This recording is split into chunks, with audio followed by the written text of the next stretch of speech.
On today's episode, we talk with Kelsey Lewin, co-owner of Pink Gorilla Games, about her similar experiences in small video game retail, the things one can do to exercise mental health, and how the love of your hobby means knowing when to put it down for other things. In the past, I would just kind of stay at the store forever until the feeling magically went away, and it never did.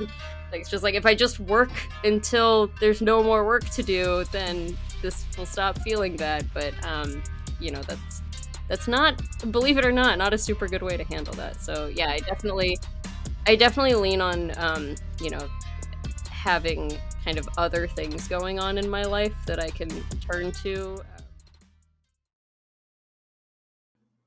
Hello, everybody, and welcome to Humanity Tsukuru. This is our 5th episode, and this evening we have guest Kelsey Lewin from Pink Gorilla Games up in Seattle. Hi, thanks for having me. Hi, how are you? Yeah. I'm doing great. How are you doing? I'm fantastic. Down here in Albuquerque, where it's cold but never snowy. How's weather up there? It's mostly just actually right now it's okay. The thing I don't like about Seattle winters is it also usually doesn't snow. It just kind of gets very wet, and oh yeah, it's the cold feeling kind of never leaves because you're always slightly wet. So the cold, soggy feeling is maybe arguably worse. Yeah, I was up in Portland not but a couple weeks ago, and I remember just stepping into like disgusting wet leaves, and I was like, "This is just unpleasant." Yeah, that's pretty much Seattle winters. It's okay right now. And I was just up in a snowier part of Washington, up in the Cascades, and Okay. so I bought myself a very fluffy jacket. So now I'm totally fine. I have a very overkill jacket for the low of 38 it gets here. Oh, gotcha. Is that sort of like the lowest you guys get up in that area? Is not really like too much below freezing? Yeah, we'll get down to like maybe 28, a little, for a few days a week or a few days over the winter, but Sure. no, it never, we do get a little bit of snow every year. At least that's Okay. been the case for the past 8 years or so. But yeah, it's not too bad. It never gets really freezing, like really truly bone chilling freezing. Okay, well that's good at least. So like it's uncomfortable, but it's never like dire. Yeah. Fantastic. Well, so this is an exciting moment for me because you and I are both video game store owners. And what I love about the idea of video game stores is that every ecosystem holds such a wildly different experience, different parts of the states, different parts of the world. And, what is big and popular one place might not be elsewhere, but also the clientele, the presentation. And you've been doing this for a while, I understand. How long have you been in the business? 10 years at this point, and I've co-owned our stores for 6.5-ish, I guess. Okay. So Okay. yeah, we're coming up on 7. Okay. Did you buy out like a previous owner or? Yeah, so actually my background is I moved up to Seattle. I got a job at Pink Gorilla Games. I became a manager at Pink Gorilla Games, and the previous owner was kind of looking to get out of it. So myself and my business partner, who was also a manager at the time, were basically we were definitely the kind of employees that you could totally exploit because we just enjoyed the sort of now I'm very cautious as an owner to not create little me's, but we just really loved what we did. We loved kind of being able to be a part of the community and building that atmosphere and everything. So we were very we did some unpaid labor, I guess we'll say, Sure. ran events for free just out of loving doing it. Right. So when he was kind of looking to get out of this, we just jumped at the chance, and we're like, not only, are we going to take this over, we know the business inside and out. We had both been there for my part, I had been there for about 4, maybe 5 years, and he had been there a little bit longer, about 6 years. We just, I don't know, we believed we could, I hate to say do it better, because God bless the previous owner. I love him too, but just be a lot more involved and Do it your really way. kind of, yeah. So Absolutely. Yeah, so and it's been good since. So that's my background is I got to come into it kind of from the inside, which is a unique position and also a it's fortunate in some ways because at the very least, like, the leases were already signed, we already had signs on the doors and everything. I mean, I am discovering opening a third location. There is a whole lot of tiny things that I had not yet had to deal with because all we've the most we've done is move a store location across the building from one unit to another. So Sure, this is our first time absolutely. kind of starting from scratch with that. And there are, like you think, like I said, I've been doing this for 10 years. You think you kind of know all the ins and outs, and then it's like, oh, you need a permit for this kind of sign, and then you got to pay a like. It's all kinds of. I got to drill holes in the concrete so that we can like put this kind of lock in. I mean, all manner of fun, random things like that. But Right. yeah, Okay, so you've got the two locations. You're opening up number three any moment now. I mean, you guys are what, a couple weeks out, is what it sounds like. yeah, January 1st is what we have been. So I purposefully put on our flyers January 2023. Um, and we've been, kind of privately saying January 1st and maybe even telling customers and stuff that. But that is that is the goal. That is at least an 85% chance to happen. I feel pretty good about it, but it's like you just Sure. never know. And Oh, a couple weeks out, it's really hard to gauge. It's like it looks like it'll make it, but who knows? absolutely. Well, I mean, in the industry, the way a lot of things work as well too is when you say January, that gives you some ambiguity to say, well, we might have meant January 31st. Exactly. I can't see it being later than like January 7th, but Okay, it's good, but it possible. still gives you a little bit of wiggle room just in case, without lying. Yes, exactly. Exactly. Absolutely, absolutely. Well, I mean, and as a small business owner, when we were getting prepared to open up our secondary spot for New Game Plus, the gaming center, we projected April of 2020. We signed our papers in February and like, man, this is going to happen. And then the world in March just kept getting progressively worse, and you just think, this isn't going to happen. This just simply might not happen. And ultimately, we delayed it, made it work, but it sounds like the world has gone a little bit back to normal.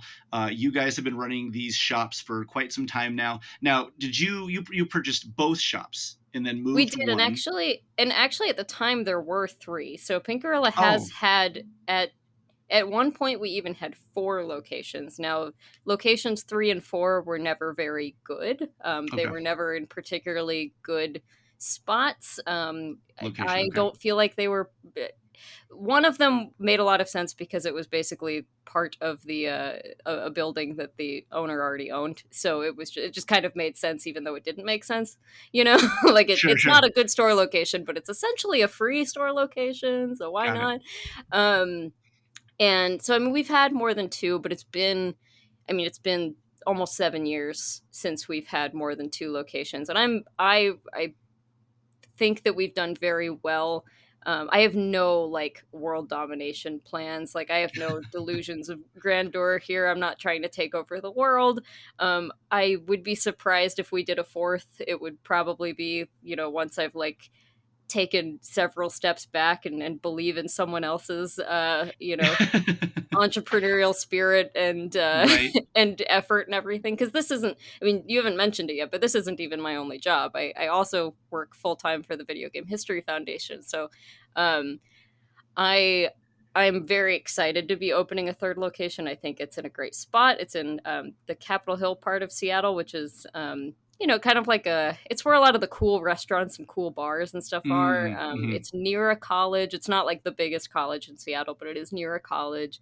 Um, and it's a type of area that I think that we are very familiar with our other two stores. It's sort of a blend of the two because we're next to the University of Washington for one of our locations, and then we're in sort of a touristy downtown in area in the International District. And so this feels like kind of a blend of those two. It's a little university and it's a little touristy, and just kind of like um, the cool part of downtown to live in. Okay. So I feel very good about it. But yeah, I don't know if I'm I don't know how many more we're gonna go. I think even when we had, 3 or 4, it's tough because especially if you want to be really involved, um, it that becomes really hard past like 2 or maybe 3 stores. It's tough to just kind of really keep the pulse on all of them at the same time. And Right. Well, that's actually what I wanted to ask you, especially is trusting that somebody can help run and manage a store is one thing, but I mean, uh, a lot of the, as I understand, like through my experience, putting yourself into the shop is so much a part of what makes your store stand out. Your passion, your knowledge, your expertise, and I mean, really, what drives you. And I feel that if you go one too many, like you spread yourself so thin that none of the stores get the authentic you, and then the stores are simply stores with the branding and not so much your flavor.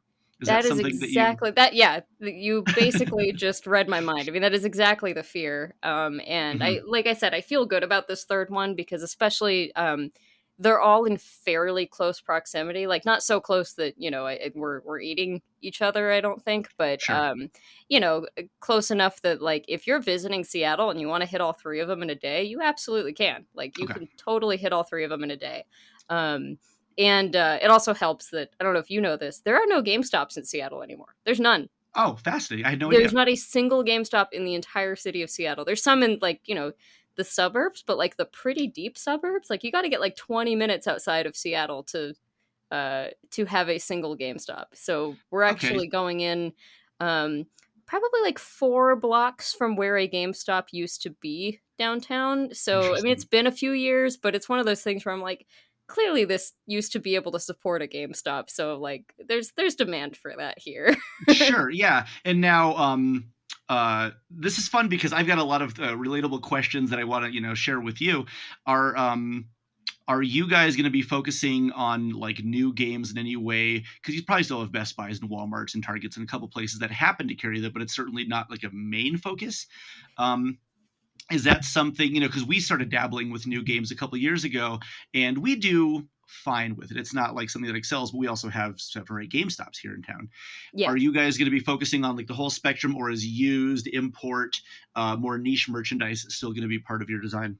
I mean, I think that's the used import and merchandise and that sort of thing. Like that's the sort of stuff that gives Pinkerilla its identity so much more than anything else, really. So I definitely never want to swallow that. And also, I mean, we do carry some new stuff, and as you kind of alluded to, it does fine. It is very low margin for some Right. behind the scenes there. Like you're never going to get rich off of it unless you can do it at the scale of a Best Buy or something like Sure. that. Yeah. Sell 10,000 copies of any game. Great. We've done. If we can Right. afford 10,000 copies of any game, we're Well, already that's doing fine. yeah. I mean, that's the other thing, right? Is I mean, Yeah. I can't remember how many copies of Pokemon Scarlet and Violet we got, but it was I think it was like 300 or 400 of them or something, Mm. and like that Mhm. is for a small business that is a scary amount Massive. of capital to just kind of have floating in the like I hope people buy this, and we still haven't sold through them, but we've at least sold through enough of them for it to not be scary. I That's good. assume people are going to continue buying Pokemon, so I'm not that worried about it, but like Ultimately, yeah. yeah. So, I mean, just to answer your question, yeah, I do want to definitely keep making sure we have a decent selection of new stuff at our store. Mhm. Although I will say, most of the new stuff we carry is Nintendo Switch. Um, Yeah, that seems we like it's the do, better seller. yeah. I mean, we carry, larger releases, and I don't even mean like it's not just Call of Duty and that sort of thing. Like we'll carry, any new Square Enix game or something like that too. So we do carry some PS5 and a little bit of Xbox as well, but the Switch stuff is at least for physical copies of it is in demand at a rate far higher than any of the other systems. So Sure. yes, we're definitely going to be carrying new games. It will probably look mostly like a brand new Switch section as opposed to like what a GameStop looks like. Yeah, absolutely. Absolutely. Yeah, and the margins, like you said, are so low that some people will come up to me and say, "John, I just want to support your store with new games." And it's like, this is theoretically great, but you're giving me dollars. Right. and so don't worry too much if you don't buy a new game from me. It's the sentiment is there, and Yeah, it's more a matter of convenience, I think, to carry them, as well as encouraging people to maybe trade towards new stuff and building totally. inventory that way. So Yep. Yeah, that's okay, very helpful for brand new releases. Is yeah, you get maybe two of recent Switch games in exchange for the new one or something, right? precise. So we have a lot of business technicalities in common as well. Now, what it comes down to, what I wanted to really sort of like dive into, is community is such a huge part of the game. You really want to be social. You want to be affable. You really want to build up trust with the community, a place where people go, not even necessarily to buy, but to interact, to hang out with you, the other, employees, other people that they might meet at the shop. And it really is building a sense of community that we've, been focusing on for our stores.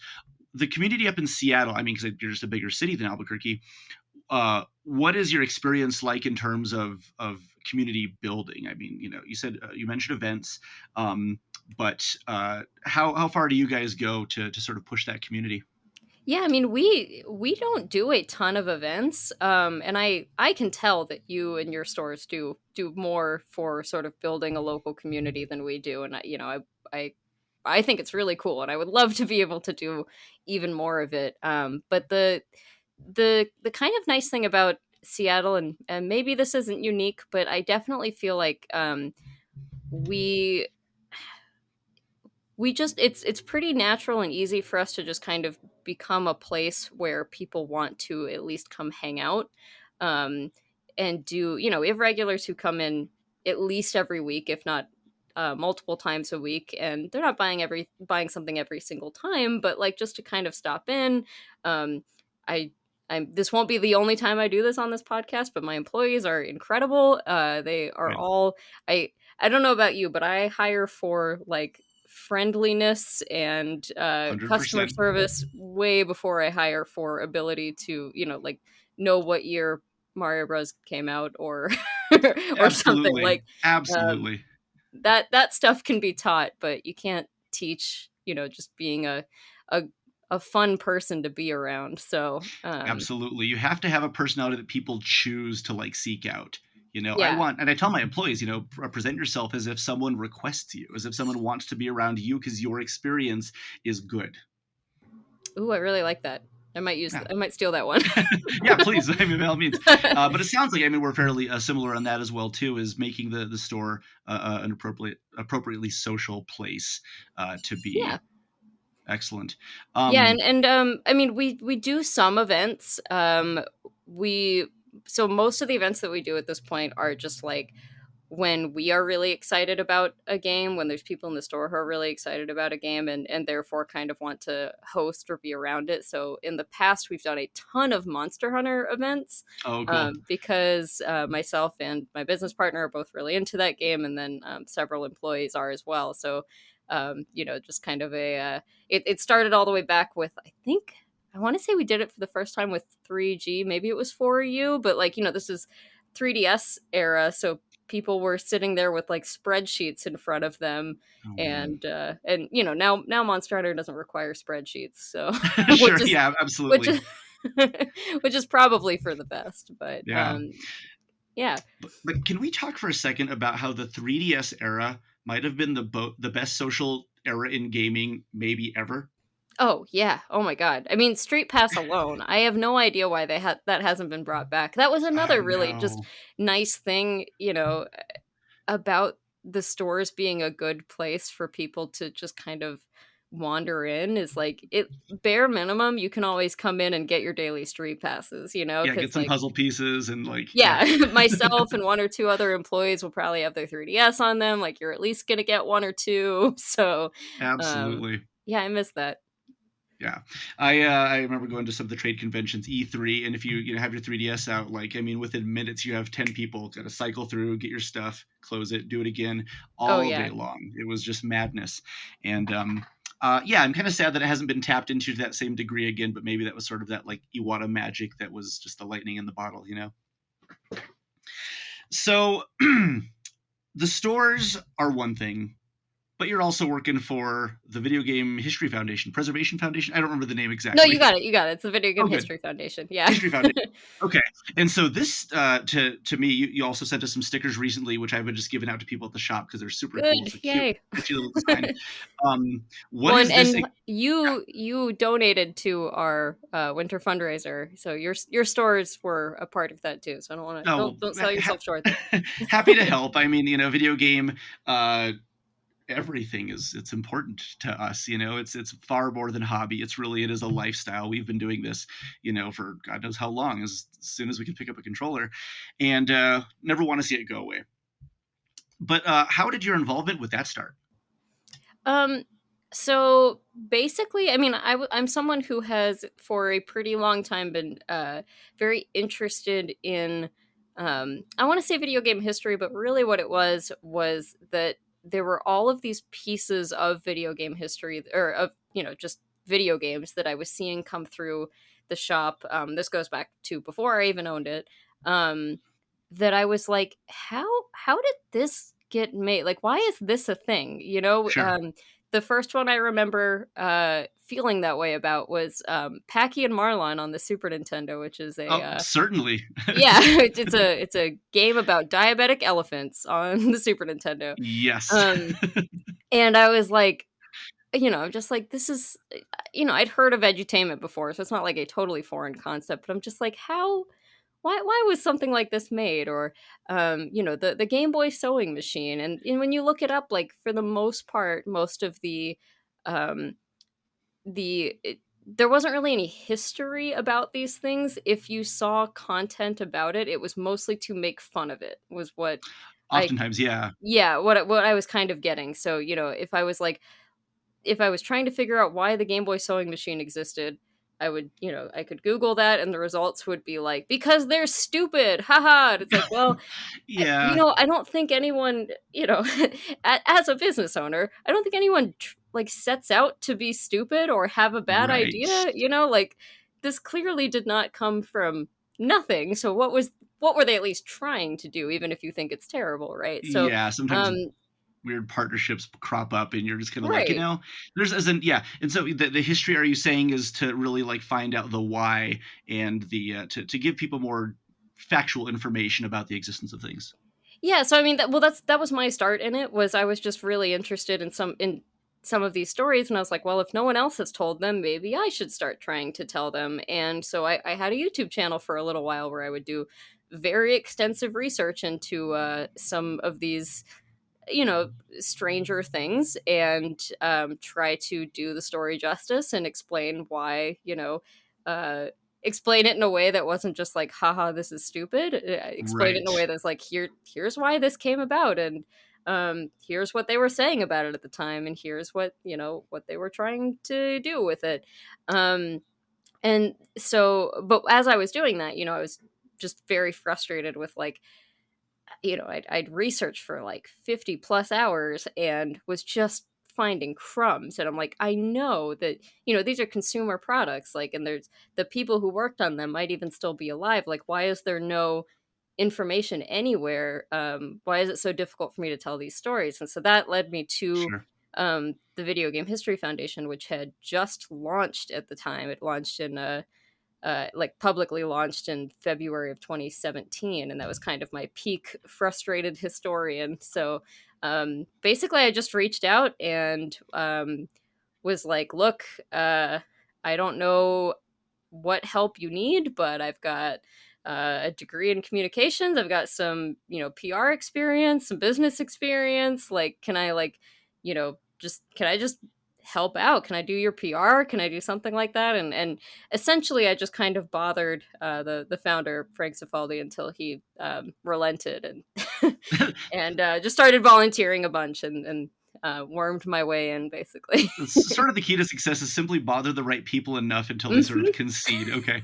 Yeah. Exactly. I mean, that's how I got my first job at a video game store. It was a local spot in 1997. Is I hung out with the owner frequently enough, and I was like, "Hey, can I have a job yet?" And he just goes, "When can you start?" And I was just like, "Yes," you know. Um, and I don't actually encourage people, berating people into submission, but That's a really exciting opportunity, and I'm super excited to sort of see. Now, is this it is strictly like online archives and like is there going to be I'm woefully unaware actually of the Yeah, no, no. larger scope of this. I'll explain. So, Okay. we are a physical archive in Emeryville, California, which is just outside of Oakland. And our entire staff right now is 3 people, which is actually huge. It's up from 0 paid full time staff when I started. So, um, we have a full-time librarian, and then myself and the other co-director, and so there's a physical archive, but the real like meat of the product is well, I guess let me back up a little bit. So the physical archive has a lot of stuff. The kind of meat of the collection is US video game magazines. We have video game magazines from all regions, from all time periods, but we have a nearly complete collection of every US video game magazine from all of history. And I mean, you might be like, okay, yeah, that's probably a lot of magazines. Like, no, it is 10,000 plus magazines. Like, it is so many magazines. And that's mostly because just as a researcher or a historian, magazines are a very like dense uh way of studying video game history. Like, if you pick up a magazine from 1994 or whatever, like, you're going to get not only information about the games that were coming out then, but you're also going to kind of get like, okay, what are people talking about at the time? Why is this, what are people excited about or fearful of? Or like, you just kind of get Sure. this 3D picture that not a lot of other sources give you. But we also collect developer archives. That's a huge part of the collection, is trying to, because video games are kind of a closed box, like a kind of a black box product that companies don't really let you see behind the scenes of very much, or if they Right. do, it's very selective. And you've a couple of exceptions to that, like Double Fine's very good about showing off, and sometimes the no clip documentary guys can get in somewhere and give you a good picture. But for the most part, game development is very closed off. So um, we have a lot of we have a very large focus on trying to find developers, particularly older developers, and see what they've still saved, see if any of it can be saved, because a lot of stuff was like, okay, well, I backed up my hard drive on floppy or on tape or something, but Yeah. who knows if that's still going to work. Absolutely. um, and then so I mean, the actual mission of the foundation is that we are I mean, the mission statement is that we're preserving, celebrating, and educating people on video game history, but the what that really means functionally is like, we want it to not be insanely hard for people to tell the stories of video game history. Like, we want it to be easier. If you walk into a Barnes and Noble, I want there to be just as many games about video game, and it's many books about video games as there are about music, as there are about movies, because there should be. And right Absolutely. now, it's just really hard to research. So that's the physical archive, but the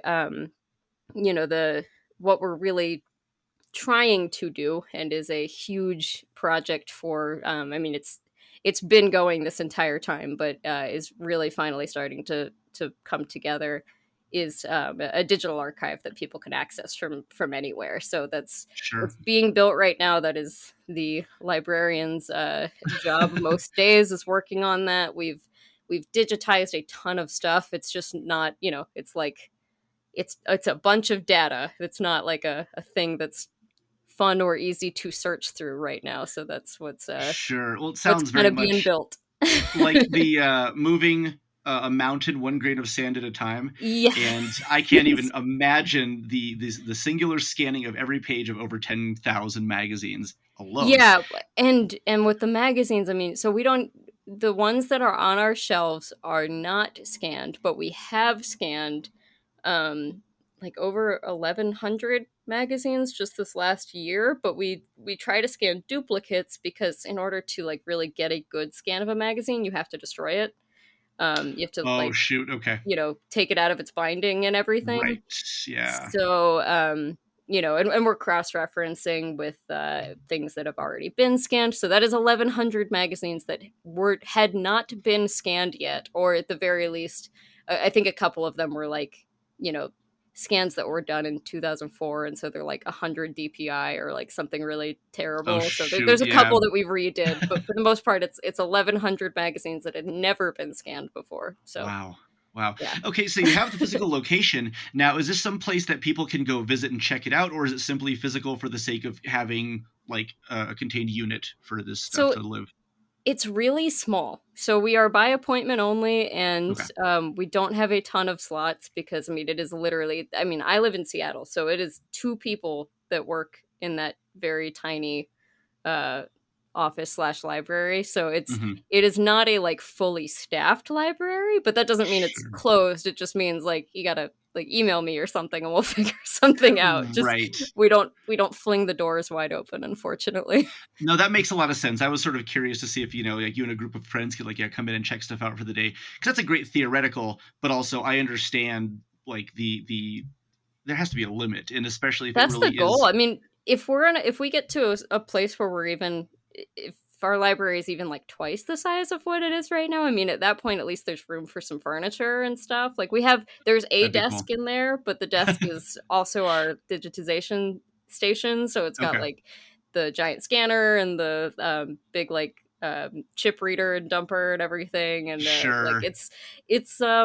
it is not a big enough facility right now for like what we do and want to do, but we're getting there. I mean, it's at the very least a nice like, we absolutely will show people around in there, and Yeah. it's a it's a nice way to do that.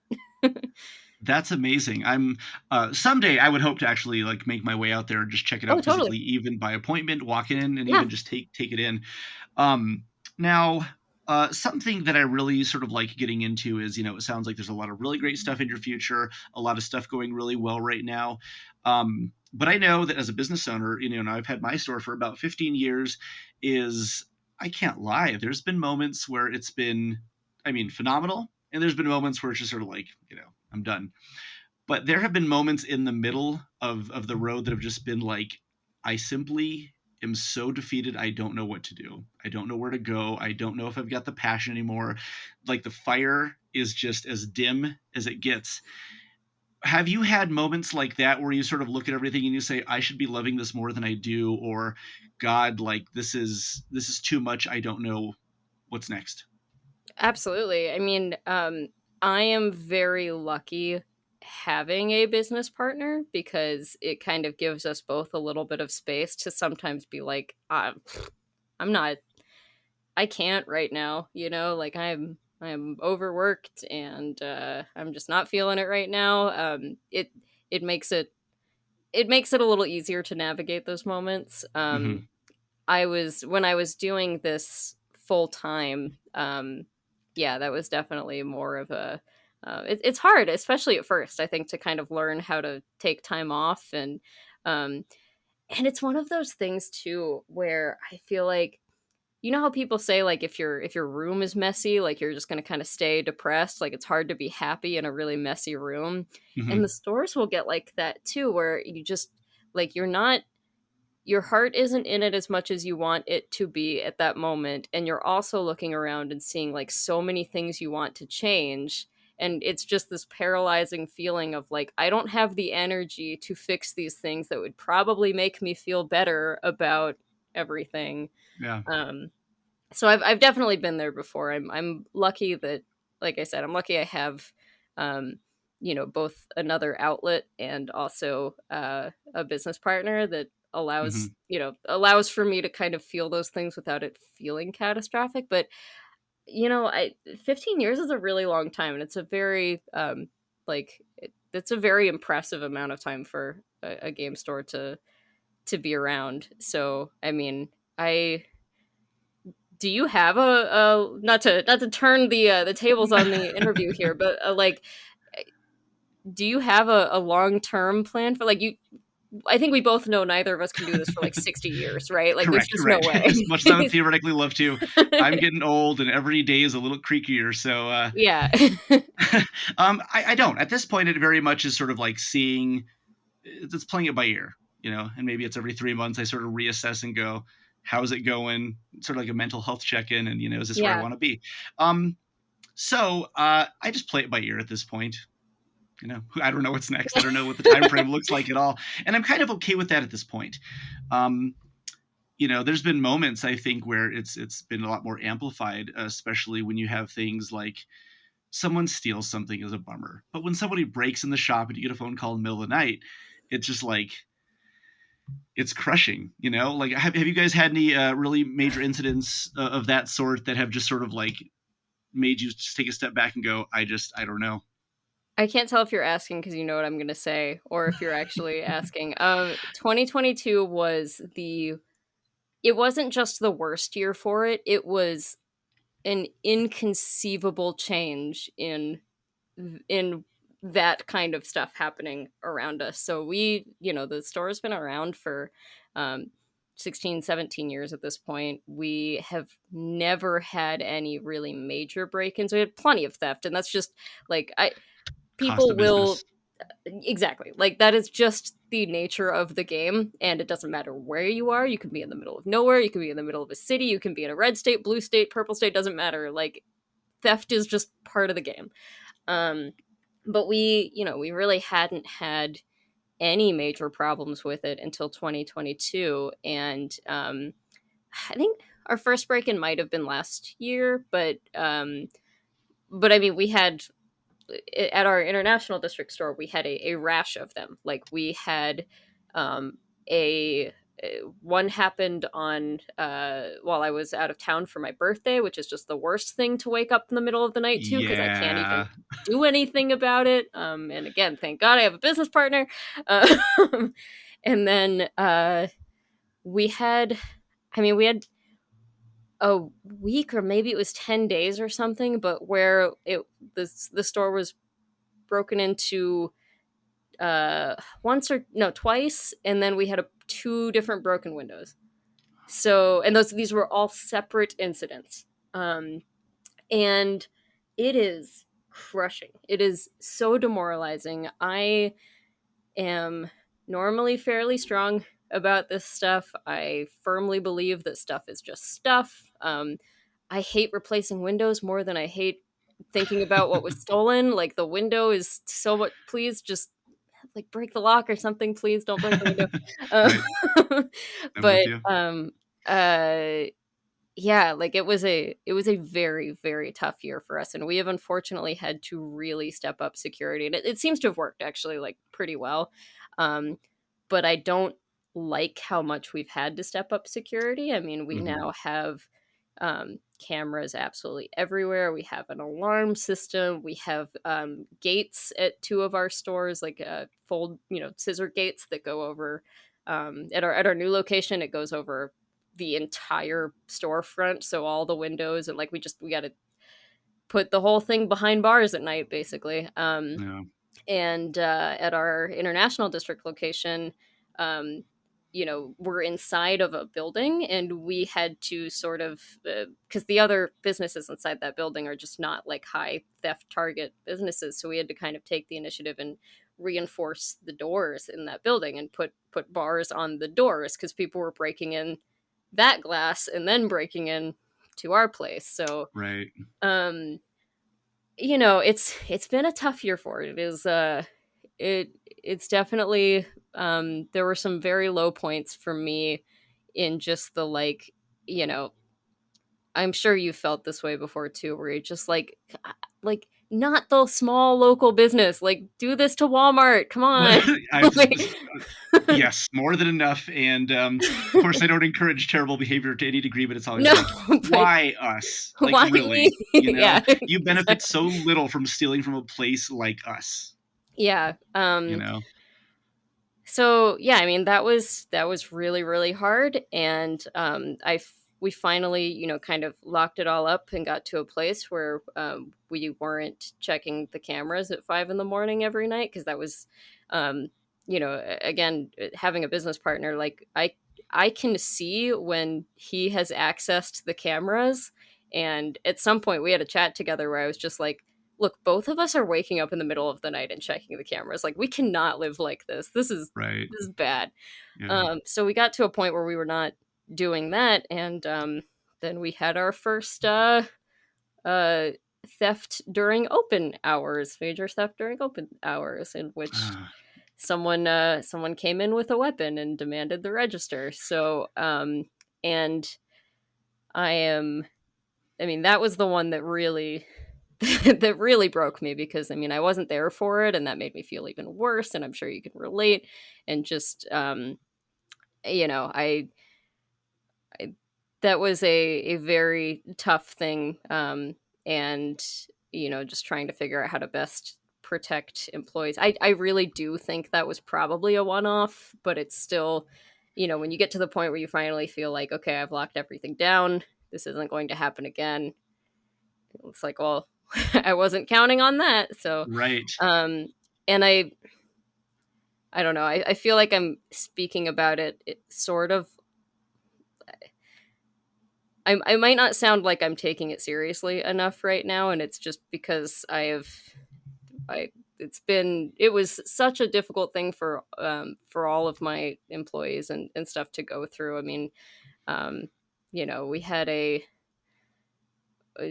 like an emergency store meeting, and I don't know. I don't want to get too depressed with No, this. no, no, 'Cause you're good. we are definitely all like trying to move on from it, and I do feel like we are reaching a safer thing now. I mean, that incident made all the local news stations, and Yeah, there's hopefully changes kind of happening to that area now to make that sort of thing a little bit less likely. But it's sure. yeah, it was a rough year for it, and like I said, not we had quite literally never had anything like this happen, not break-ins, and certainly not the last thing that happened. So um I am I'm a little beaten down by 2022, but I feel much better about the next year. And I'm glad you can look at the incident now and obviously not like laugh, but I mean, I know like when things get so heavy, it's almost as if you can do nothing but sit back and just sort of like chuckle because there's no other emotion to express just the magnitude of frustration and like disbelief. Um, but during moments like that, I mean, you have the partner who's supportive, and that's an extremely good thing. But like, what do you do on sort of like the personal level to sort of even yourself back out? Because I know that, like, I go to therapy. I've got friends that I talk to. I work on trying to like meditate through these moments, and I have even Yeah. like this meditation app on my phone that's it's like, hey man, just take 5 minutes and just give yourself a little bit of grace. What is it that sort of like helps recenter you and gets you back into the game in sort of like a healthy way? So I also go to therapy. I will say, for that last incident, I don't think anything else would have helped other than what we did, which was get everybody together and just kind of have um, I wasn't really sure what the mood was going to be going into it. And I really just wanted to see where everyone else was at. And there was a lot of like gallows humor. There was, some fear, obviously, that we all kind of Sure. talked through. And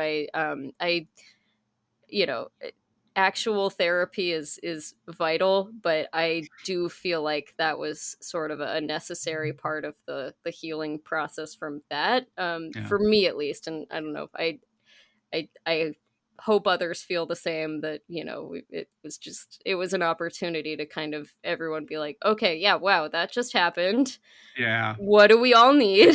Because that was crazy. But Absolutely. yeah, in general, I mean, I go to therapy. I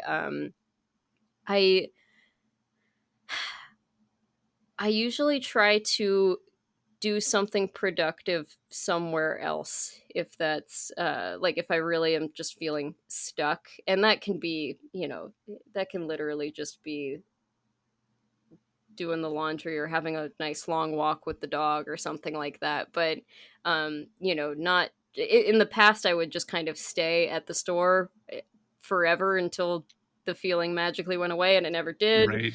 Like, it's just like, if I just work until there's no more work to do, then this will stop feeling bad. But that's not, believe it or not a super good way to handle that. So yeah, No, I'm I definitely lean on having kind of other things going on in my life that I can Mhm. turn to, and not just work things. I mean, like, sometimes I'm just like drawing instead of working.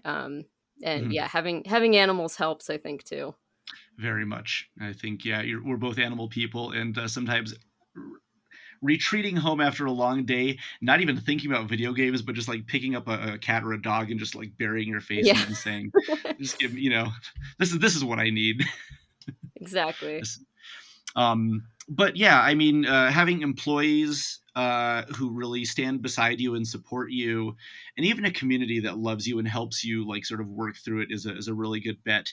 Um, but I really think you tapped into something nice, which is no matter how much you love games, and I mean, clearly we're both inundated by it day in and day out, stepping away from even that atmosphere for a second, I think has done good for me. Getting into art, going on walks, like you said, I think those are phenomenal outlets. And no matter how much you love your hobby or your job or whatever it might be, I so strongly condone finding just any place else to step away, even for a couple minutes a day.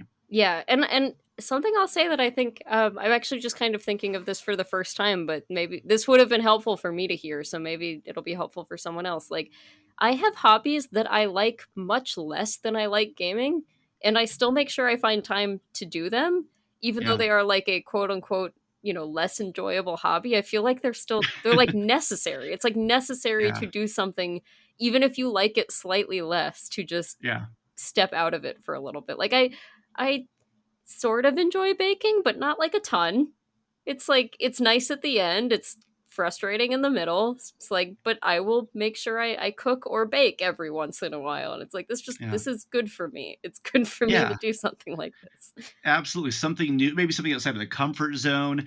I mean, something that you're not proficient in. If I pick up a video game, I'm Right. usually pretty good at it, and it's nice to sort of feel that like indulgence of like skill, but also it's nice for me to pick up a guitar and try to learn a new song that I'm not good at. Right. Give myself a further objective. I like that advice a lot. Actually, I think it's kind of nice to cultivate sort of the untapped skill market. That's excellent. Okay, so I'm really excited that you're doing. Um, so when you started video games, I mean, what were you doing before Pink Gorilla? I mean, like where did the hobby of gaming start for you? Like did you have a family who played? Was it you in isolation playing, renting games every weekend, playing games with friends? Like what was that like to start for you? Yeah, I mean, I've kind of grown up with it. I got my dad's original Game Boy when I was like 4 years old because he wasn't really using it. And Super Mario Land and Tetris and baseball, and those were the games I had. And eventually, when Pokemon came out, got that too. And so, I mean, I've been around games my entire life. I've always had at least one or two consoles in the home, as a kid and as a teenager and everything. I was always like at least sort of playing a video game, but I was never a devourer of all games. I had some games that I absolutely loved that I did devour, and then in between I might be like kind of poking at something, but I wasn't like, oh god, what's the next thing I need to play? What's the, Hmm. and I think partially for that reason, I didn't really think about the fact that there was a game industry until I was like embarrassingly old. It was in college that I was like, "Oh, you can like work in video games. This is an industry, like they're not just pieces of entertainment." Yeah. So yeah, I mean, I grew up playing games and liking them. That's why I wanted to get a job at a video game store, is because it was definitely something I enjoyed. And but I didn't think I was going to go into it as a career, and I certainly didn't think I was going to go into it as two careers. So I went to college thinking I was going to go into like sports marketing or something like that. My Some of my family works in sports, and I was like, well, I like sports. That's an industry I know that'll be fine. Hmm. But yeah, working at Pink Gorilla in college, I was like, oh, I really enjoy this, and ended up doing some like PR work in video games, and just some kind of I was gearing up to graduate and probably go into something like vaguely businessy inside of the video game industry, like a marketing or a PR or something like that. And I was, I was taking business classes and communications classes and stuff. And then, this opportunity came up to take over this store that I'd poured so much into. And I, again, wasn't really sure that this was going to be like, I was going to always want to do that. I was like, well, yeah, I've totally got the energy for it now. This is cool. I want to see it succeed. Uh, but I was like, but this, I'm probably not going to fall in love with this. It'll be fine. But I did. Now I really, really enjoy, that part of my life. But yeah, it was, I definitely feel like a lot of the getting into the game industry at all was sort of an accident. I Hmm. wasn't like a lifelong, like I'm going to work in video games someday. I'm going to make my own video games. I was just someone who always liked them. Like, I had a Game Informer subscription, but like other than that, like I wasn't and I watched some like G4 and stuff on TV, but I wasn't Sure. I wasn't so into games that like I could tell you what was coming out at any given time or what, Yeah. And it's great because now, like, I look at somebody like you who isn't just a game store owner up in Seattle, but as somebody who has a strong YouTube presence, but especially known for loving video games. I mean, loving the world of it, whether or not it's games that you've actively played or have any desire to play. Your knowledge base of just gaming in general is very authoritative and very cool, and it's very clear to see the passion that you hold when it comes to just what gaming is. Yeah, You can talk to somebody who's a connoisseur of books or anything, and very few have read every book. Nobody, as a right. matter of fact. But to simply love the whole of it, you know, that's, I think, what really sets this kind of thing apart from somebody who just says, "I'm a hardcore gamer." It's, I love video games. I love all of it, the Yeah. the good, the bad, the everything. Because it's Yeah, the that's history. that's that's definitely me. I mean, I'm about to participate in some game of the year debates and stuff, and I mean, I have not played enough video games that came out this year to like really be an authority on that, but Right. I love learning about video games in general. And I part of my falling in love with this that I sort of skipped over in this was through being at Pink Gorilla and kind of discovering the like game collector community. And you can see behind me, I have a ton of video games. I don't really actively collect anymore, but it was how I started learning about a bunch of really interesting things, like a bunch of games that I don't think I would have otherwise heard of, a bunch Sure. of like, weird stories, and like, oh, this, there's a rare variant of Siphon Filter that has the Twin Towers on it, and like, like just weird, weird stuff Yeah. like that I would have never, I would have never come across if it hadn't been for like kind of starting in a used game store environment and then just Sure. kind of being around a bunch of people who love that aspect of it. I mean, I feel like I've surrounded myself with people who love all of the different areas of gaming, whether it's collecting, whether it's history, whether it's just playing the modern releases or retro games or whatever. Like it's just kind of this whole, you know, uh, circle of different parts of the game industry. And I'm very Mhm. weak on like esports and stuff and MMOs. So it's not Oh. literally everything, but it's, I'm with you. I'm it's a with lot. you. Yeah, that's almost like too big for me to keep up with. That's like a separate, you have to be dedicated Yeah. hobby. I can't. I'm too old for that. Um, now, with a massive library of games behind you, you collect, but is there like the elusive one, the holy grail? Is there something that, even if it's just off of interest, you've heard stories about it, like what is the one thing that you're still looking for that eludes you? No, I don't have any anymore, but I can tell That's you what good. what they I can tell you what they were because I got them Sure. all. Good. So I have you can't see it here. Let me see if I can tilt the camera. There you go. That is not a good view of it, but that is a complete Bandai Wonderswan collection there. Oh. That is every single Wonderswan game in existence, which was a very, very difficult thing to do. Sure. It's a really cool handheld that basically I'm a big Gunpei Yokoi fanboy, which he's no longer with us, but he was a very Rest in peace. influential early.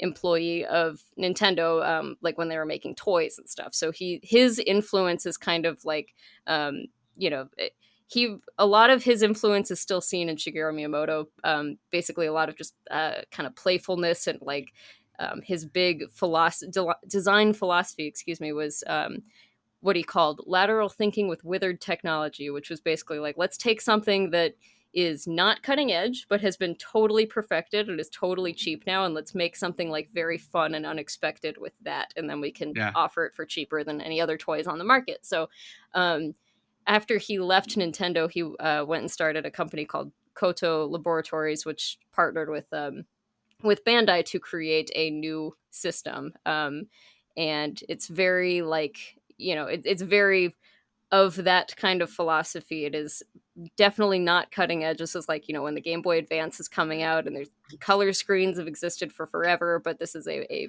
black and white screen, but a really, really nice black and white screen. They do make a color version eventually. And it's a system. Oh, I have one next to me. Yay. Okay, I can show it. Oh, good. I just always have one next to me. It's fine. That's important. Yeah.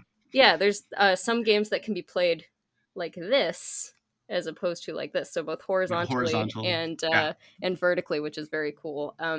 It's He died before the system came out, unfortunately, but it's a system with a lot of like uh, a lot of unrealized potential and almost realized potential, and so I just think it's a very fascinating little system. Um, they sold a dev kit straight to consumers, so you could make your own games, and then they did like you know competitions for those consumer made games. So it's just like an early indie scene, early homebrew scene kind of thing. Hmm. Um, there's a fishing sonar for it, a lot of just really clunky, fun stuff like that. But I had two holy grails for the system for the longest time, because when I say complete set, I don't just mean stuff you could buy on the shelves.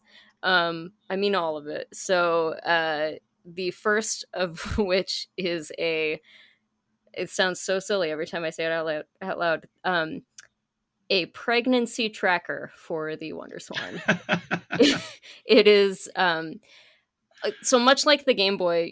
The Wonder Swan was very, very cheap, and it is a computer. So in an era where making a like kind of bespoke computer for your specific need is a very expensive thing to do, which is why the Game Boy sewing machine exists. It's essentially the computer brains of a more complicated sewing machine. This was basically the same thing. It was like, what can we can do this like fancy piece of technology, but for cheaper if we just use this video game system that already exists. So it comes with a little infrared scale, and helps you do a bunch of like exercises to track your pregnancy and track your weight and your eating and everything. And Okay. it's a In my mind, I was kind of hoping with the black and white screen that it came with like a little ultrasound scanner you rub all over your stomach, and you could see your little this one's baby, a and you could. color. This is actually Oh, the okay. swan crystal, so it's the like third Perfect. iteration of it. But yeah, so that was my holy grail for a really long time. It took about 5 years for a single one of them to pop up on Yahoo auctions, because it is just, I mean, no one bought this thing, as you can probably imagine, and I Yeah, believe that's it was mail order only. Like, it's just okay. a very very small run. And the other one is also Wonder Swan. These explanations take so long. I'm sorry, but You're fine. You're I fine. think they're fascinating. I am fascinated. There is a artist in Japan who you might have heard of, who goes by his name is Toshio Iwai.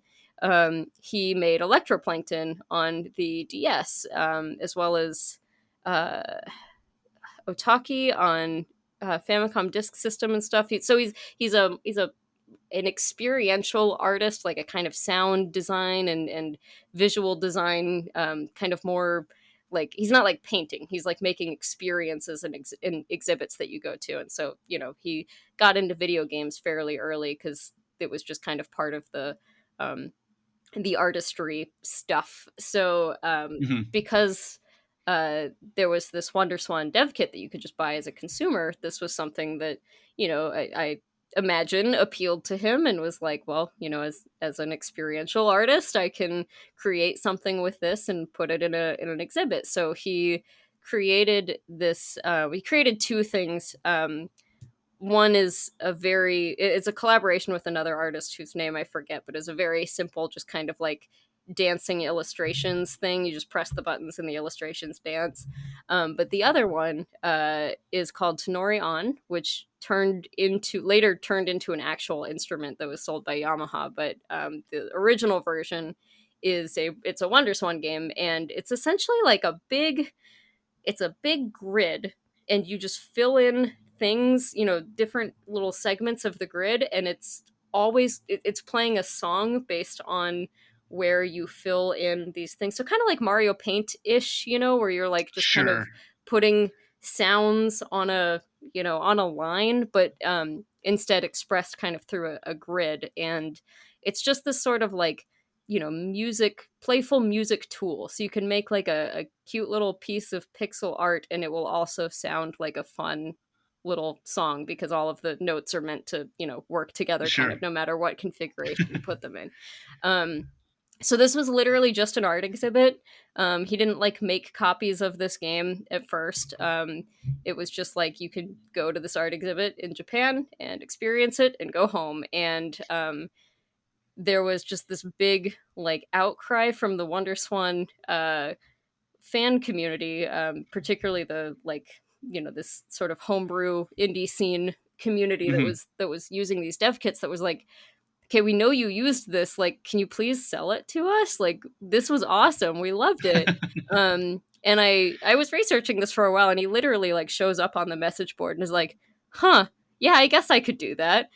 So he buys 120 cartridges from this dev kit thing that Okay. it's sold through a company called Qute, but he buys 120 cartridges, and he just hand flashes 120 of these things. um so yeah, that one took me a very very very long time to get, but I finally have it. So this is like tangibly limited. You've got like, I mean, a percentage of these cartridges. I That is, consider this like owning an original work of art. Like, this is an yeah, actual artist. He's very famous in Japan. that's Like, crazy. and he made 120 like prints, quote unquote, of his art, Hmm. and I feel fortunate to have it. It's a really cool program, and now Well, it's can I finally think? online.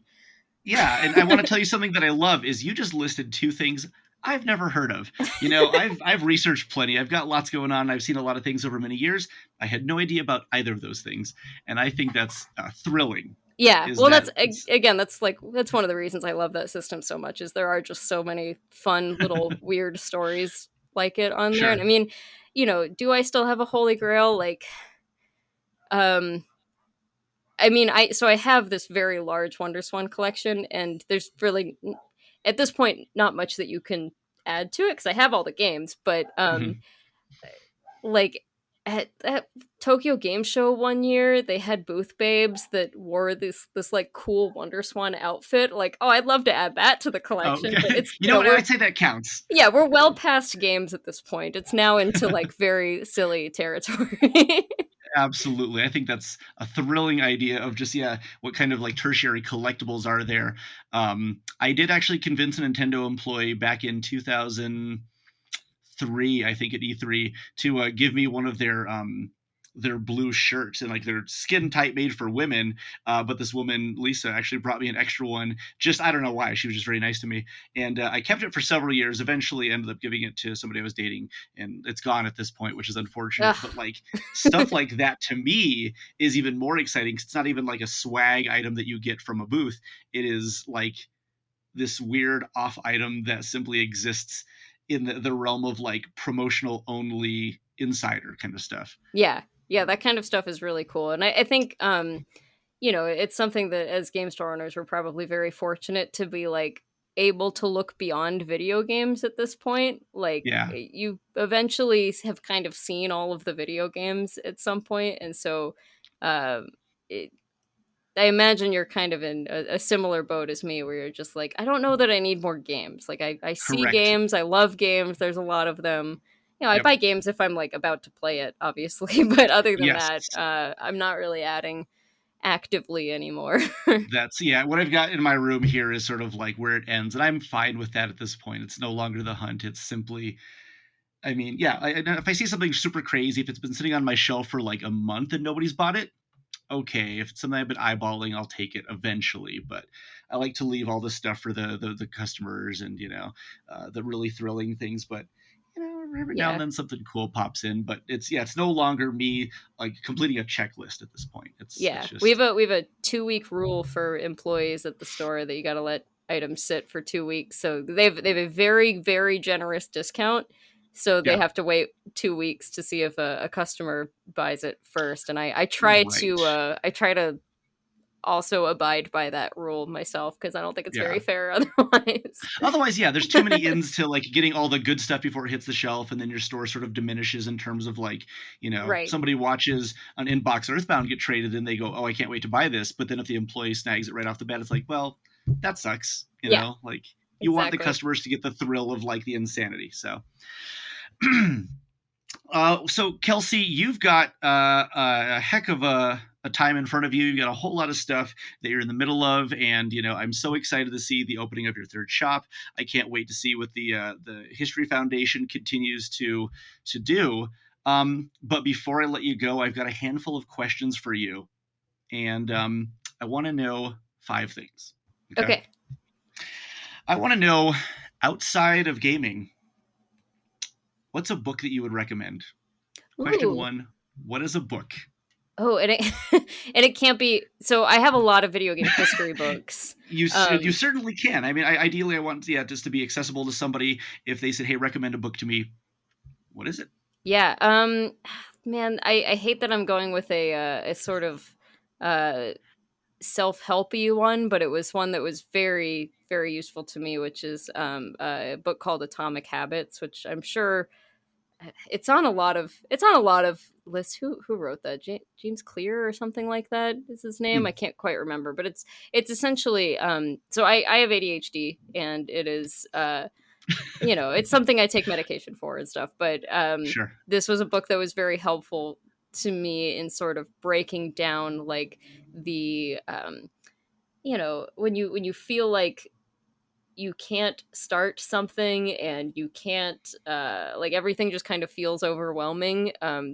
This is a book that's kind of helps you build habits in a healthier way and have a healthier relationship with things. It's like, okay, maybe you're not gonna like go for a walk tonight like you said you were, or go for a run like you said you were, but like put on your shoes and okay, Hmm. maybe that's it. Maybe that's all you get to, but at least then you didn't like break the streak. Like you still sort of did the thing, and it I don't know, it helped me um just kind of have a healthier relationship with expectations with myself and you know, kind of building positive changes in my life in a very um in a way that didn't make me feel like I needed to just, overhaul everything because that never works. It never works to just be like, okay, clean slate, New Year's resolution is lose weight and do this and do that and Right.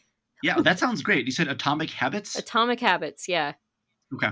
Yeah, that sounds outstanding. And as somebody also with ADHD, anything I can do to help sort of regulate any sort of genuine flow on a day to day is terrific. I've Yeah. I've been trying to make habits out of certain things, and then it's awful when I buy something to help sustain the habit, and then I lose the thing that helps me sustain the Uh-huh. habit because Yeah. I've I've been all the time. It's so bad. Perfect. Okay, well that's something I'd love to check out myself. Now, and it's great because nearly every one of these things that I'm asking you could also like be related to video games to some degree. But what about a favorite movie, film, or TV show? I was worried you were gonna ask this because I Uh, watch so little movies and TV. Like I have seen an embarrassingly small amount of movies in my life. So um I'm gonna probably have to recommend something basic, but that is very like is also wonderful, which is my yeah, favorite movie of all time is Airplane.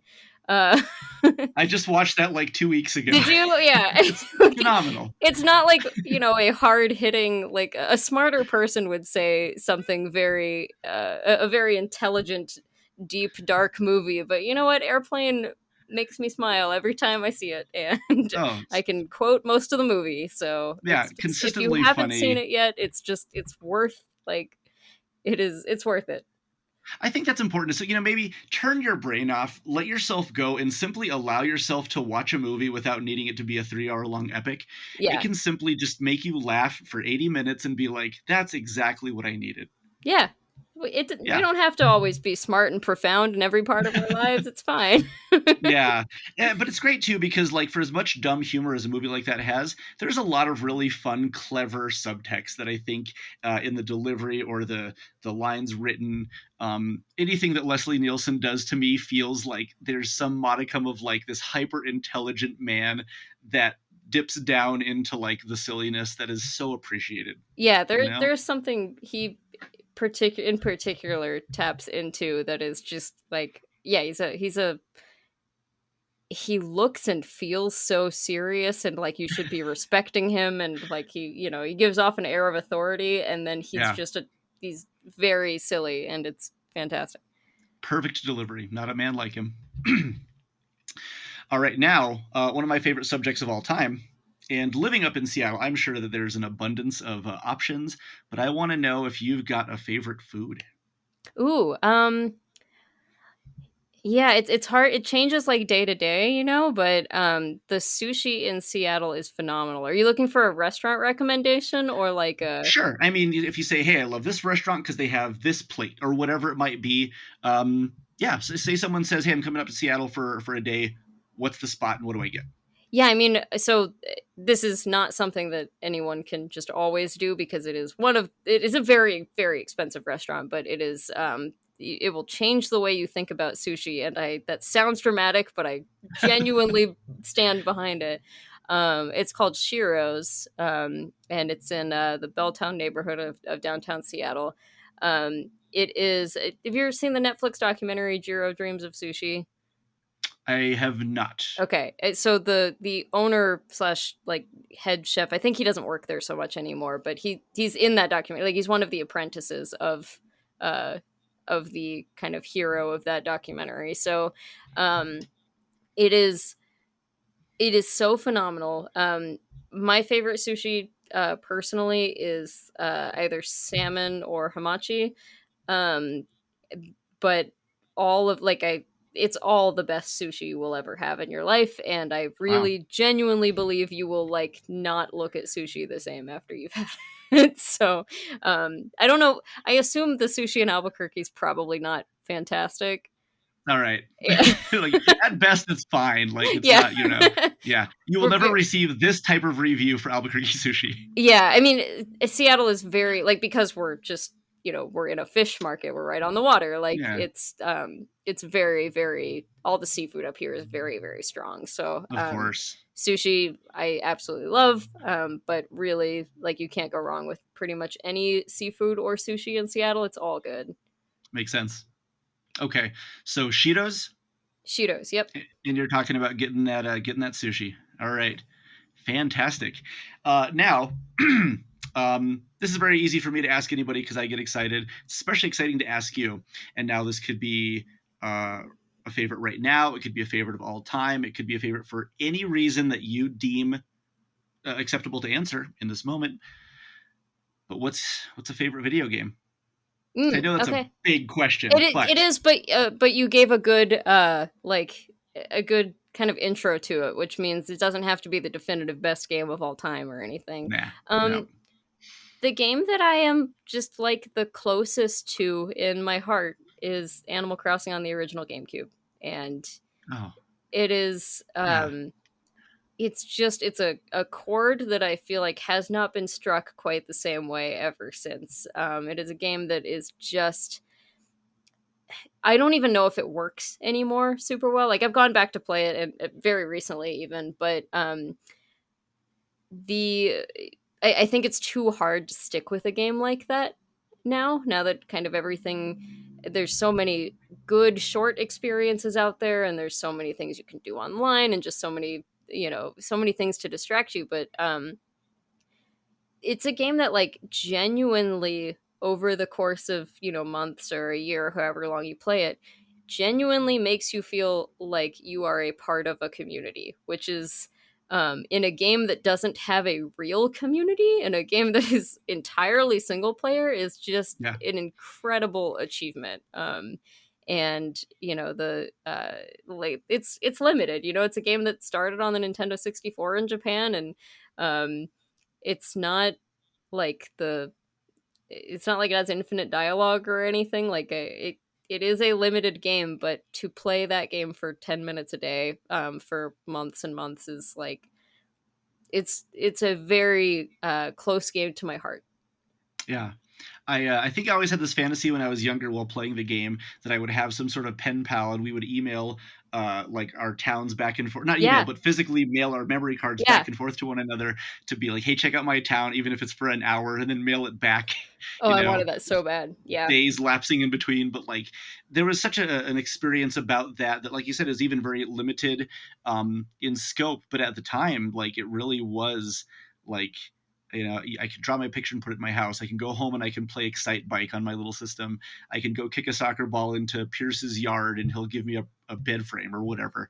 And at the time, especially in North America, you're either in one of two camps. Either, like, why would you play this, or I'm hopelessly addicted and yeah, I can't explain it. yep, That's a great choice. I think Animal Crossing really was such a unique thing, and you're right. They've made infinite advancements, but also with our times and expectations being like, I want more, more, more now, now, now. That game forced you to really sort of take it easy, yeah. nice and slow. Yeah, they've really they have since very much given into like what people think they want out of the game, Hmm. which is still like I will never say that Animal Crossing New Horizons is a bad game. It's a good Yeah. game. It's a bad Animal Crossing game. Um, I think that it just the difference between that game and the first game. I mean, there's a million, but like just in general philosophy, it's like in New Horizons you are God, and in the original game you are just some guy, and You're those are right. very different experiences. And I think that's a good way to put it. That's a good way to put it. I'm going to tell you about my final Animal Crossing fantasy, and I wish that this would have happened, but I loved digging up Nintendos in the first one and throwing them in yeah, my room and going and playing all the really simple basic games or scanning in cards or whatever. But I always wanted there to be something, especially with the DS version, or any follow up that had online access where you could invite a friend over. I would love to have a Nintendo in my room, and I invite a friend over online, and we sit down and we play a two-player NES yeah, game at the same time. Just even if it's that's a so simple, smart. 16 kilobyte game, like just it gets you like socializing again, even in like it's your couch co-op online. Yeah, it's like role playing being a child a little bit. You know, it's like Kind it's of, like you're yeah. inviting your friend over after school or whatever, but it's all happening virtually. And That's yeah, exactly what I wanted. And if they would have added that to New Horizons, because you have the NSO online, so right. you already have access to these NES games, Yeah, and that maybe would have even been if it were really just cool. limited to that, maybe someday, maybe someday. Put you Okay, in charge. we'll see. We'll see. Maybe when I'm done with Gamers Anonymous, I'll go to Nintendo and make the best Animal Crossing ever. So finally, with four great recommendations under your belt, there's one last one that I seek, and I want to know if you could give anybody, for any reason, maybe it's younger you, maybe it's older you, maybe it's somebody you've never met, a really solid piece of advice. What are you gonna say? My sort of like life philosophy, and I got this from my dad. I don't think he ever said these words to me exactly, but like it's just something I kind of picked up. Um, so life does have a lot of luck components to it, and there's nothing you can really do about luck.